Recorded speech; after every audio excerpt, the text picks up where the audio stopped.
नमस्कार। आजना virtual classroom training session में आप सौનું हार्दिक स्वागत है। आज हूँ आपने ITI में चालता सर्वेयर ट्रेडना आरेखण अने तेना प्रकार विषे तालीम सह मार्गदर्शन आपीश। आज आपणे जोईशुं आरेखण अने तेना प्रकार। सर्वेक्षण रेखानी मापणी करवानी छे, जेने सांकळ रेखा पण कहे छे।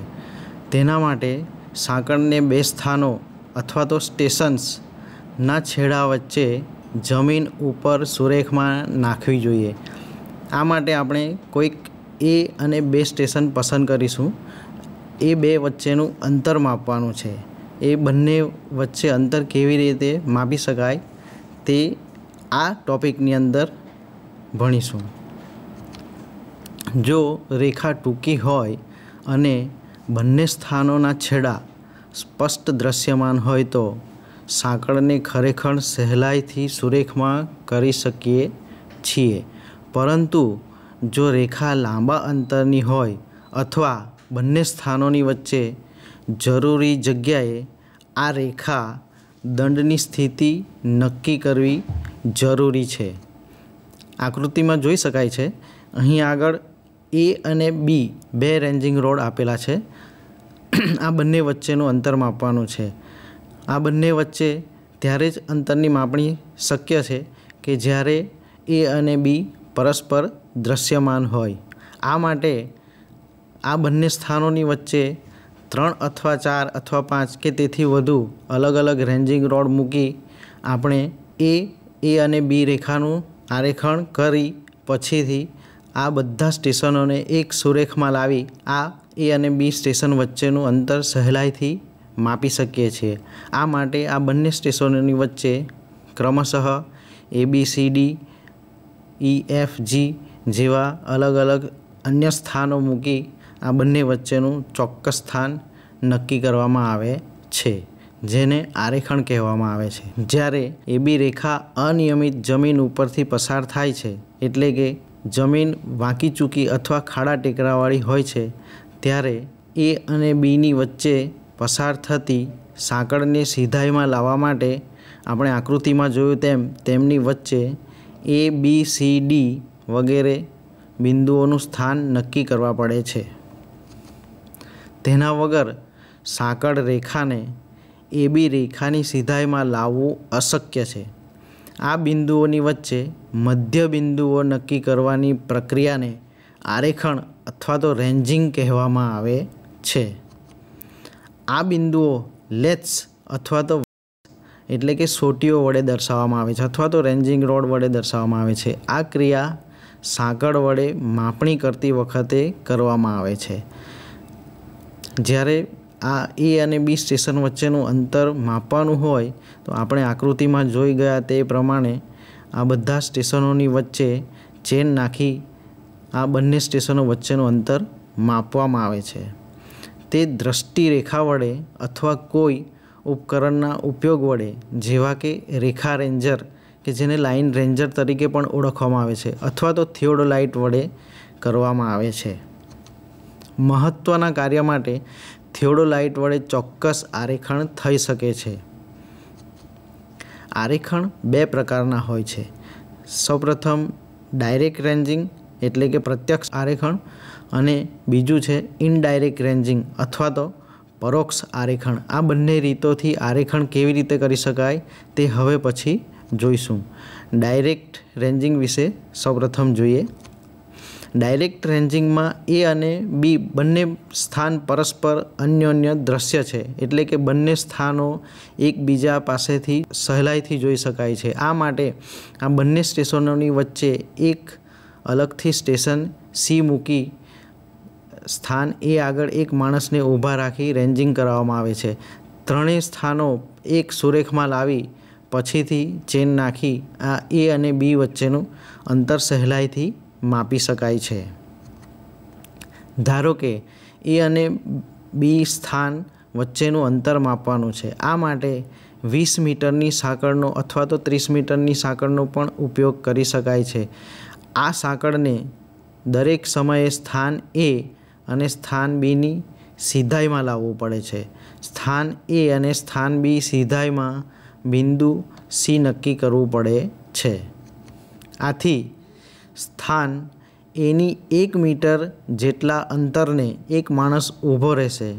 ત્યારબાદ સી બિંદુ આગળ ઊભેલા માણસને એબીની સીધાઈમાં લાવવા માટે સંજ્ઞાઓ કરશે કે જે સંજ્ઞાઓ ડાબી બાજુ ખસવાની અથવા જમણી બાજુ ખસવાની હશે।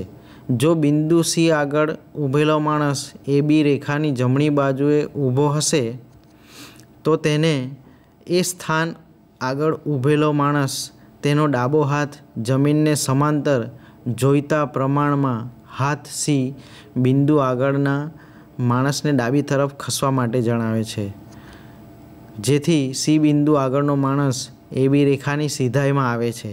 તે બંને હાથ ઊંચા કરી બરાબર છે એમ જણાવે છે। આ બંને હાથ જમીન તરફ નીચા કરી દંડને રોપી દેવા આવે છે। આમ સી બિંદુને સ્થાન એ અને સ્થાન બીની બરાબર સીધાઈમાં લાવવામાં આવે છે।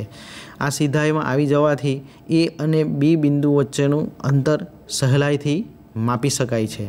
હવે આપણે ઇનડાયરેક્ટ રેન્જિંગ અથવા તો જેને રેસિપ્રોકલ રેન્જિંગ તરીકે પણ ઓળખવામાં આવે છે, એને પરોક્ષ અથવા વ્યસ્ત આરેખણ તરીકે પણ ઓળખાય છે, એના વિશે જોઈશું।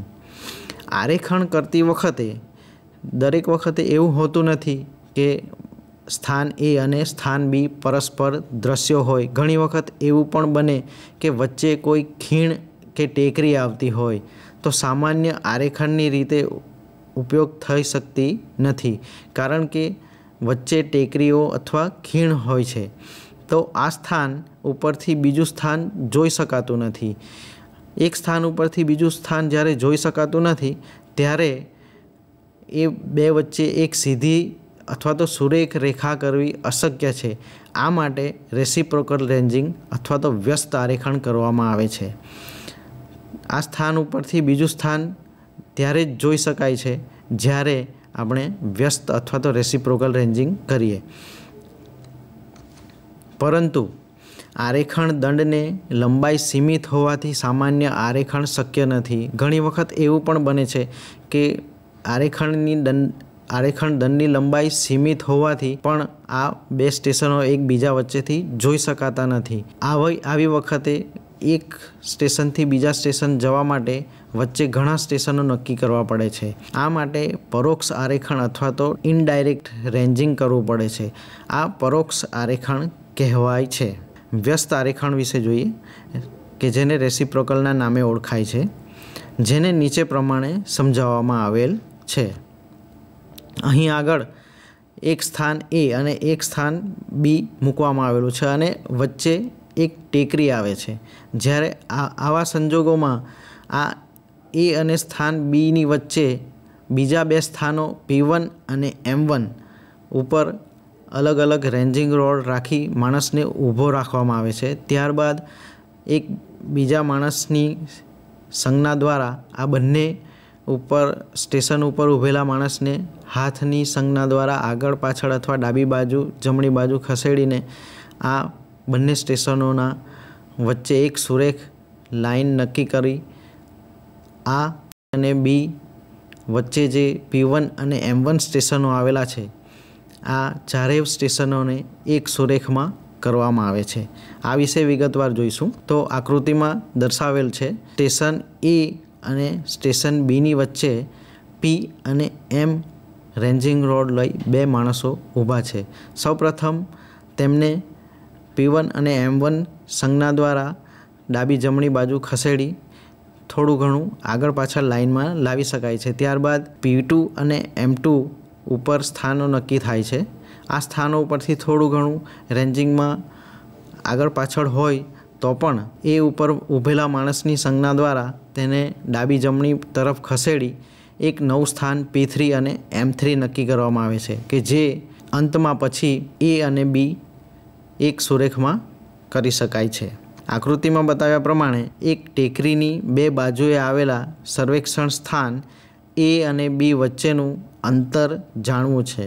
એ ઉપરથી બી સ્થાન ઉપરનો આરેખણ દંડ જોઈ શકાતો નથી, એટલે કે બંને સ્ટેશન એકબીજાથી અન્યોન્ય દ્રશ્ય નથી તેવા સંજોગોમાં આ રેસિપ્રોકલ રેન્જિંગ કરવામાં આવે છે. તેમજ બી ઉપરની સ્થાન ઉપરનો આરેખણ દંડ જોઈ શકાતો નથી, તેથી પરોક્ષ કે વ્યસ્ત આરેખણ કરવું પડશે.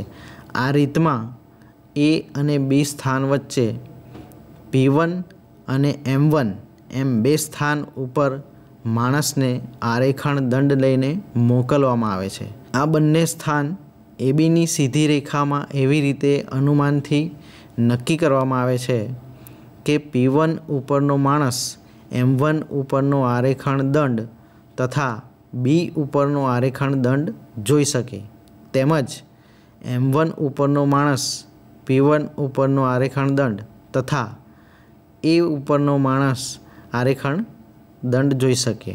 પ્લાન જોતાં P1 ઉપરનો માણસ M1 ઉપરના માણસને P1Bની સીધાઈમાં સામાન્ય આરેખણની રીતે સ્થાન M2 ઉપરથી લાવે છે.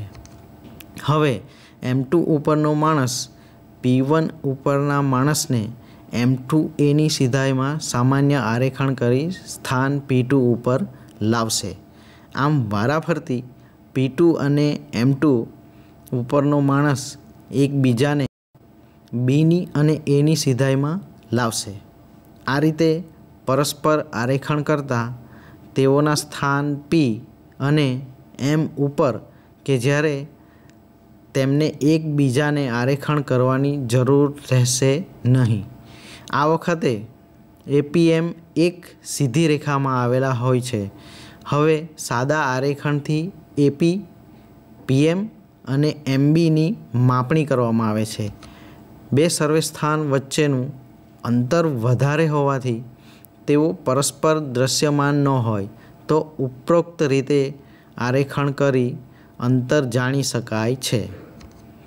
બે સર્વેસ્થાન વચ્ચે ખીણ આવેલી હોય તો ઉપર મુજબ વ્યસ્ત આરેખણ કરી અંતરની માપણી કરવામાં આવે છે.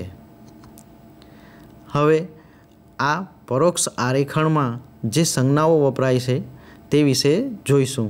તો આ સંજ્ઞાઓ બે માણસો દ્વારા થાય છે અને એ બંને માણસો એકબીજાને સામસામે મોં રાખી ઊભા હોય છે અને જ્યારે આ રેન્જિંગ કરવાનું હોય છે ત્યારે સૌપ્રથમ પહેલો માણસ ડાબો હાથ ડાબી બાજુ શરીરથી જુદો રાખી જમીનને સમાંતર લંબાવીને રાખવાનું કહેશે, ત્યારે બીજો માણસ ડાબી બાજુ ઝડપથી ખસવાનું ચાલુ રાખશે, જે પણ એક સંજ્ઞાનો પ્રકાર છે. એવી જ રીતે જો પહેલો માણસ જમણો હાથ જમણી બાજુ શરીરથી જુદો રાખી જમીનને સમાંતર લંબાવીને હલાવશે તો બીજો માણસ જમણી બાજુ ઝડપથી ખસવાનું ચાલુ રાખશે. હવે ડાબો હાથ ડાબી તરફ શરીરથી જુદો રાખી ઝડપથી ઊંચો નીચો કરવાથી બીજી બાજુ તરફ ઊભેલા માણસને ડાબી બાજુ ઘણું ખસવાની સંજ્ઞા મળે છે અને જમણો હાથ જમણી તરફ શરીરથી જુદો રાખી ઝડપથી ઊંચો નીચો કરવાથી બીજો માણસ જમણી બાજુ ઘણું ખસે છે. ડાબો હાથ ડાબી બાજુ શરીરથી જુદો રાખી ધીમે ધીમે ઊંચો નીચો કરવાની સંજ્ઞા સામેવાળા માણસને મળતા બીજા નંબરનો માણસ ડાબી બાજુ ધીમે ધીમે ખસે છે. હવે એ જ રીતે પહેલો માણસ જમણો હાથ જમણી બાજુ શરીરથી જુદો રાખી ધીમે ધીમે ઊંચો નીચો કરવાની સંજ્ઞા સામેવાળા માણસને મળતા તે જમણી બાજુ ધીમે ધીમે ખસવાની સંજ્ઞા મળી છે એમ કહી શકાય. ડાબો હાથ માથા પાસે ઊંચો કરી જમણી બાજુ હલાવવાની સંજ્ઞા મળતા સામેનો માણસ આરેખણ દંડના ઉપલા ભાગને જમણી બાજુ તરફ નમાવી શિરોલંબ કરે છે. જમણો હાથ માથા પાસે ઊંચો કરી ડાબી બાજુ હલાવવાથી આરેખણ દંડના ઉપલા ભાગને ડાબી બાજુ નમાવી શિરોલંબ કરવાની સંજ્ઞા મળે છે. બંને હાથ માથા ઉપર ઊંચા કરવાથી સામેવાળા માણસને ખબર પડે છે કે બધું બરાબર છે અને સૌથી છેલ્લે બંને હાથને મોઢા આગળ જમીનને સમાંતર લંબાવી ઝડપથી નીચે લાવવાની સંજ્ઞા જ્યારે મળે છે તો સામે ઊભેલો માણસ આરેખણ દંડને ખોસી દે છે અને હવે આ સંજ્ઞાથી સામેવાળા માણસને ખબર પડે છે કે બંને સ્ટેશન એકબીજાની સીધાઈમાં આવી ગયા છે, જેથી આ રેન્જિંગ પૂરું થાય છે. આભાર. અહીં આગળ હું મારું લેસન પૂરું કરું છું. હવે આગળ નેક્સ્ટ લેસન ચેનના પ્રકારો વિશે જોઈશું.